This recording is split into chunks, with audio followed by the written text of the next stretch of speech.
Welcome to Diplomatic Passport here on Zim Papers Television Network. Of course, I know you've missed us, and we have been missing in action for the first 2 days of this rather beautiful week. But of course, it's only because a lot has been happening, and we've been giving you alternate programming here on Zim Papers Television Network. And we hope you enjoyed every moment of what you had on Monday and, of course, yesterday. But we return today, middle of the week, and of course, as always, we start by updating you on the statistics in the country as availed to us by the Ministry of Health and Childcare.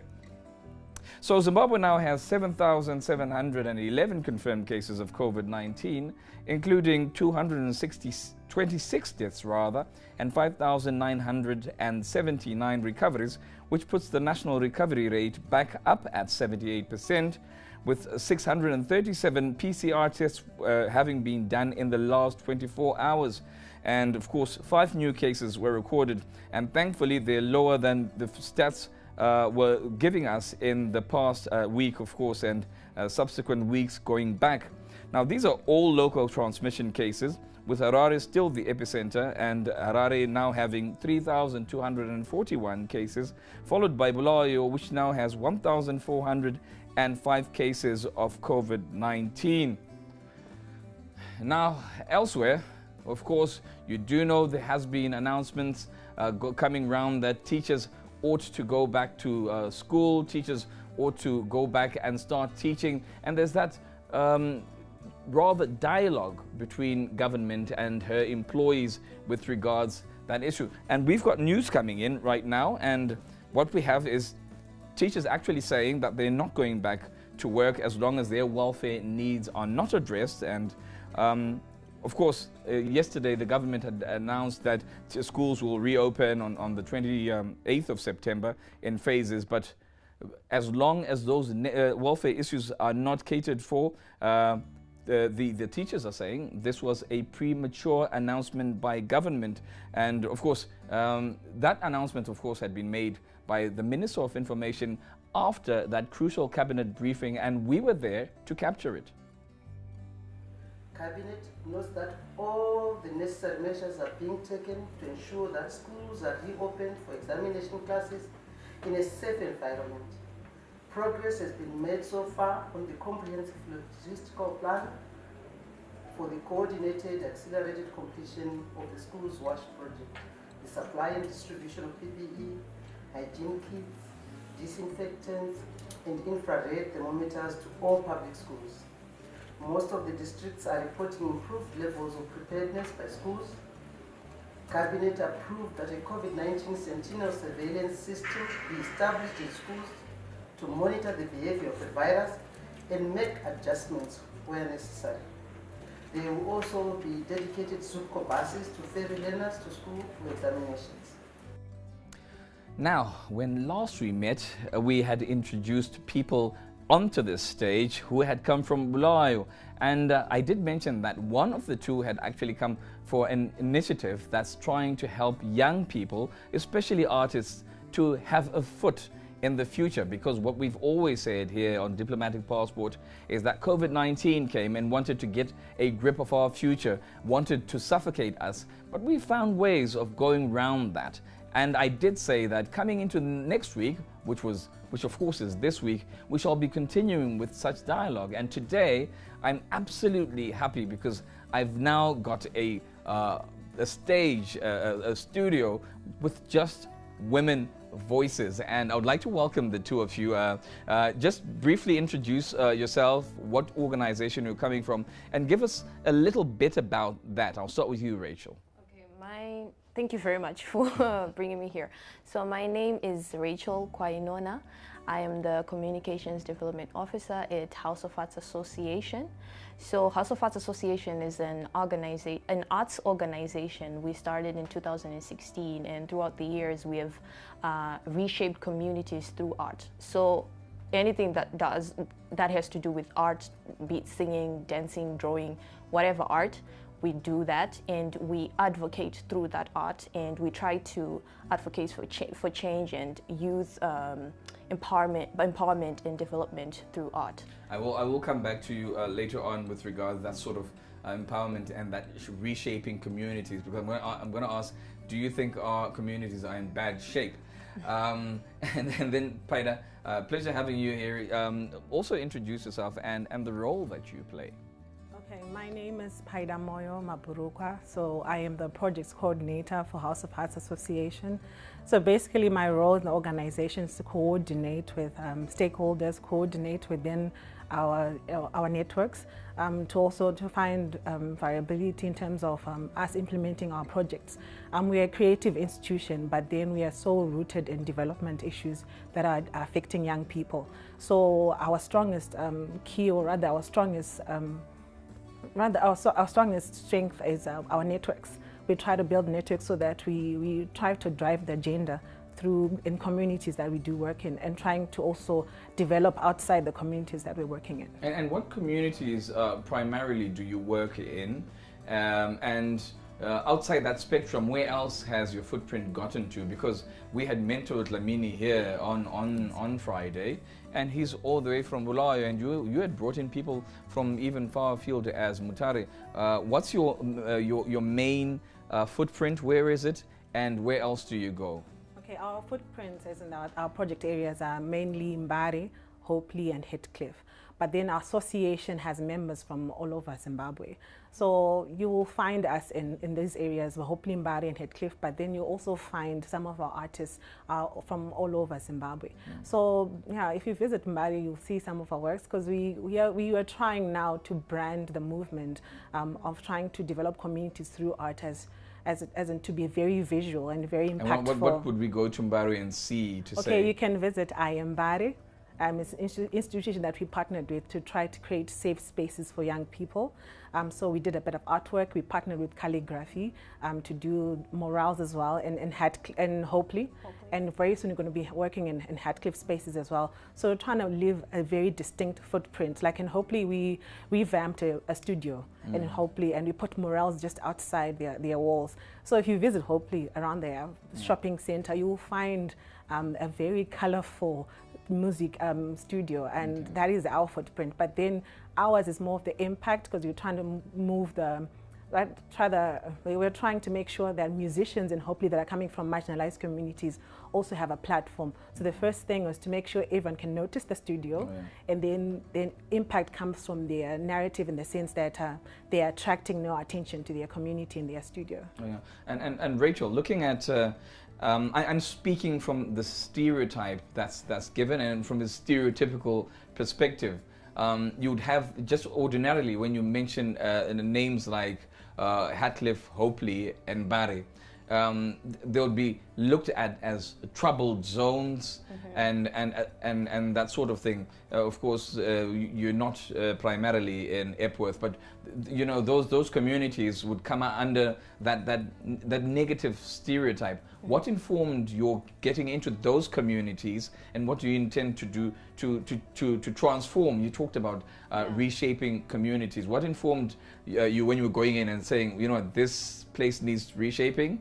And what do you think your reshaping will do? Oh, well, it's like, because we said House of Arts is an arts organization, we are actually made up of youths from different places. So when you go into these areas, you realize, Guti, sometimes when we talk about arts or music or whatever, and in worst cases, when people talk about these marginalized places, we are not really given a platform to actually be heard. So we're like, okay, fine, let's just try and focus in these areas, because these people don't have like media coverage at all.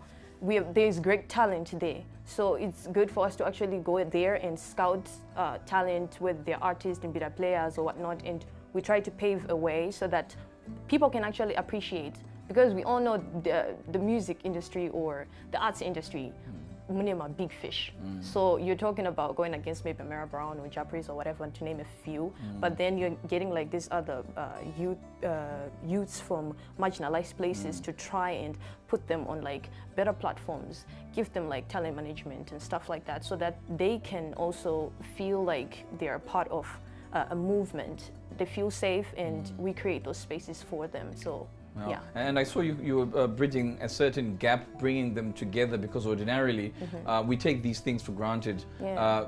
Bringing somebody from Tare to a workshop alongside somebody else from Bulawayo would seem like something that's, you know, very kindergarten, very easy to do, for example. But we do know that the real struggle out there is somebody may not even have money to commute from Hatcliffe into town.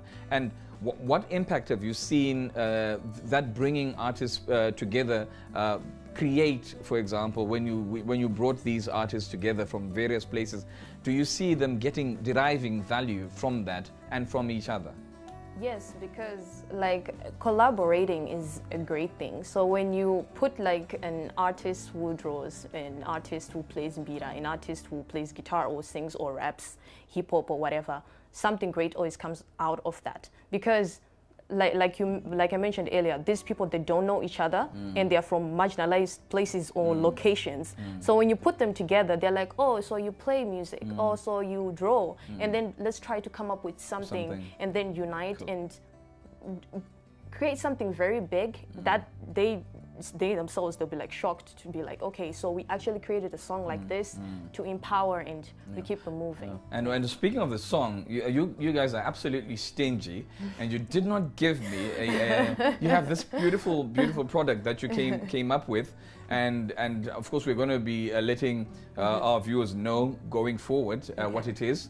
And with your indulgence, I'll probably play it for them on tomorrow's show. But just for today, Paida, tell us about that collaboration. What's it called? What inspired you to do that? And what's been the impact, as far as you're concerned, of that song and of that initiative? Okay, so the project is it's a song. It's more like an anthem for our project, Reshaping Communities Through Art. So apart from us using art to develop communities, we're using also to mobilize young people who are artistic or creative, or rather who just want to participate in any initiative that empowers them or drives the agenda of them being included in issues in their communities. So the song Time Is Now was more like a theme that we came up with. Then we invited artists, like if you can write a poem, if you can write a verse that is according to the theme, you can come and like lay the verse in a studio. We are in partnership with Young Games Entertainment. He opened our studios, that's Kweza. He opened their studios to us, and it's a very long song. There are so many verses that have been laid on the song, but then the impact, rather, it gave hope to some of these young people that are on that album. Some of them actually started, like Mentor, like that's when I started knowing who Mentor was, because from then he progressed to being someone who's very confident in his craft. And also the impact also came from the fact that it was now being played on international platforms. It was played in World Urban Forum. Yeah, it was played in Denmark as well, the Roskilde Festival. It's such a beautiful song that gives hope to young people, and also giving the narrative that the time is now for you to participate in issues that have anything to do with you. Absolutely. And hope, of course, is what we need. But if you're here and you have no idea what you're watching, where you are, you're on Zim Papers Television Network, and this is the show that you're watching.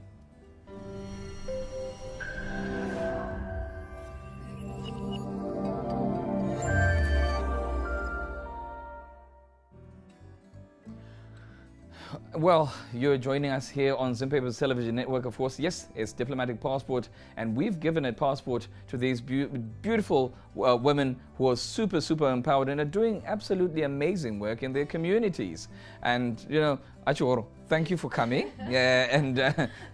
Who would have thought, you guys would be these people who put together such greatness, but it's because of the communities that we're coming from and how inspired we are to create a change. And tell me now, because I know Mentor, who we were speaking about earlier on, also happened to travel to Abu Dhabi. Yeah. I thought Dubai, because we just think wherever you see somebody, a man dressed in a robe, could Dubai. Yeah. But you just told me it was Abu Dhabi.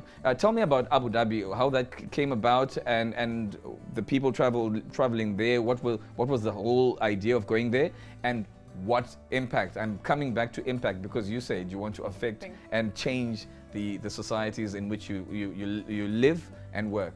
Okay, so this question I would kindly want Paida to answer more. Paida, you're the one who went to Abu Dhabi and she wanted to go to Abu Dhabi and she's I wanted still to mad take, at you. yeah, I'm still mad. Okay, so basically, apart from us being an Arts Service Association, we're also into advocacy.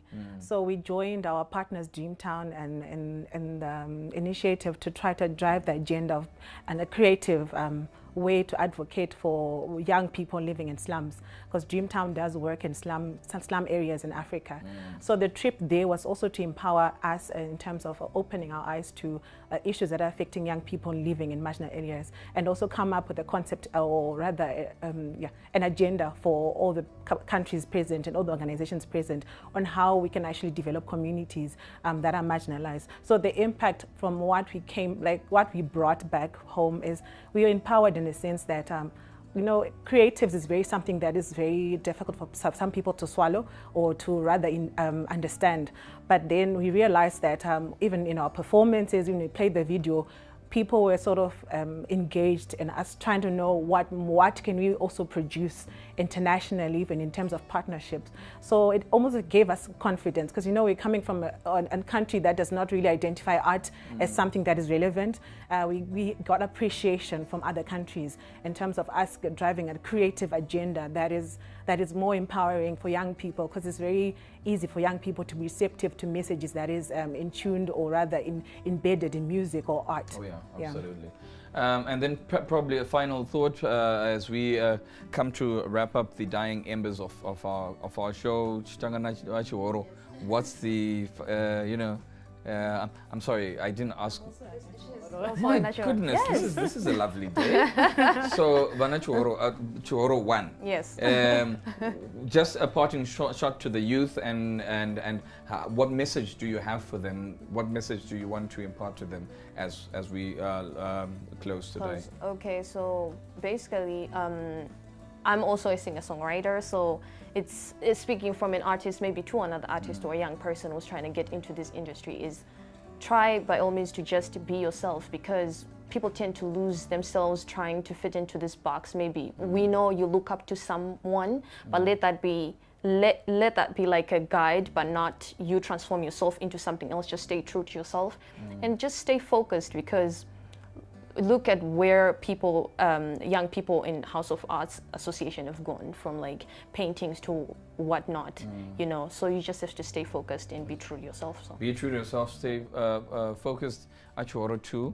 I think what I want to know from you is, and what a lot of people would want to know, is seriously if they want to be a part of this initiative, or they may not be in these your footprint areas, but they want to be a part of this initiative. Where do they reach you, and what do they need to do to become a part of this movement? Okay, we are there on social media platforms. Try to just send us an inbox.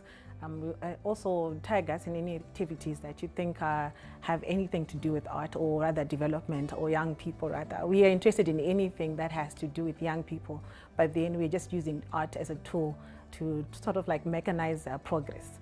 But then I think Rachel can share the tags. So like on YouTube it's House of Arts Association, and on Twitter it's also House of Arts Association. Then on Facebook it's House of Arts Association as well. Instagram, House of Arts Association.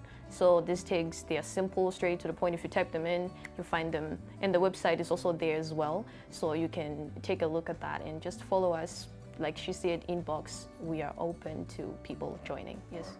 Brilliant. Thank you for being here. And on social media, my handle is also very simple. Keep those contributions coming to my Twitter handle @Zimrobie. That's ZIMROBBIE.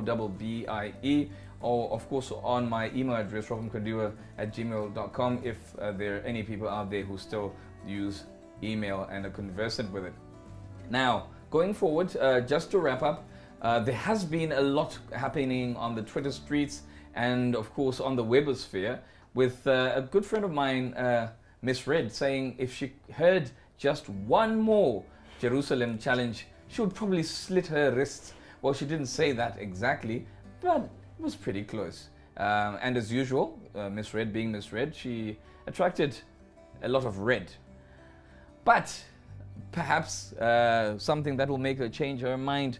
This beautiful initiative in Victoria Falls, where, of course, they are feeding those who are less fortunate. It's a very great initiative, and they decided to join that Jerusalem Challenge. And the reason why we played this right at the end is, believe it or not, had it been played earlier, I would have had tears come to my eyes, because I did tear up when I saw it for the first time, to think that there are some people who are working in communities with young people, with the less fortunate, and actually doing something good, considering the fact that we've been very, very evil to each other sometimes. And if you go onto these Twitter streets, we've been very unfriendly. But to think that there's some people in some enclaves in our country who are doing good, that gives us hope, because that's why we're here as Diplomatic Passport. We want to give people a platform, we want to give people hope, and we want to celebrate people. So I'll leave you watching their Jerusalem Challenge from Victoria Falls, hoping that it will give you hope and you will extend a helping hand to the next person in ARC, or Acts of Random Kindness. Until tomorrow, have a great night.